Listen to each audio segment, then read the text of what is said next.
So, good morning mga idol. So, balikan natin tong dalawang controller mga idol kasi yan may nagtanong kung paano daw i-set yung battery setting nito. So, sa mga meron diyang Pau Mister na yung old version yung ganito. Kung hindi nyo alam kung paano i-set, so ganito lang. Itong up button ito, long press nyo lang yan mga idol. Long press, tas yan. Pag nilong press na, ganyan yan sa. So, up nyo lang, up. Hanggang dumating dito tayo sa battery. Yan may battery na. So, itong sa akin mga idol, kasi LiPo 04 to. Na 12 volts, 200 Ah.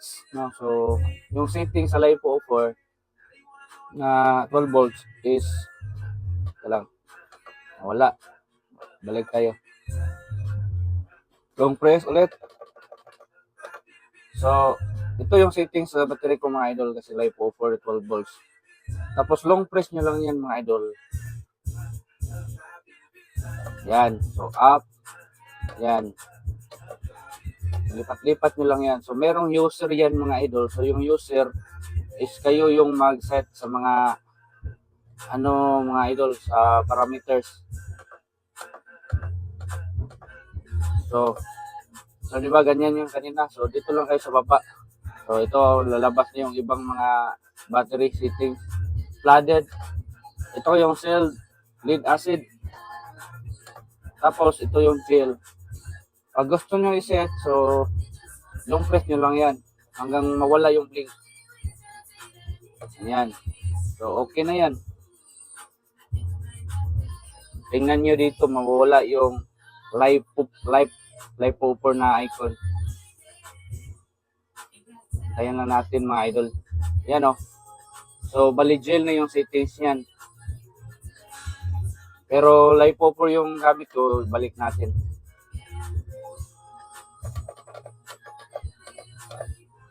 Long press.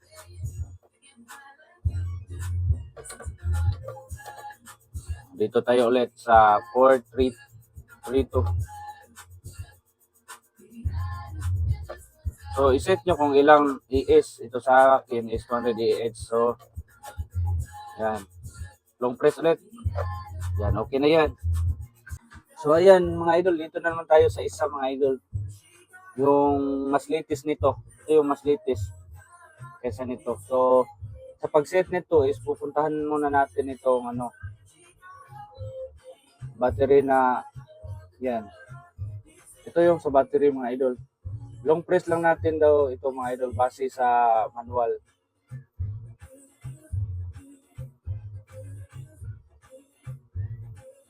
Yan Kahit anong long press mga idol, hindi gumagana yan kasi kailangan pa nating patayin itong EV input ito. Pero wala, hindi nilagay ito sa sa manual. Na-observe ko lang to dati. So off natin muna. Yan. Patay na yung linya sa panel. So ngayon long press na natin. Balik natin sa battery. Yan. Diyan na tayo. So long press.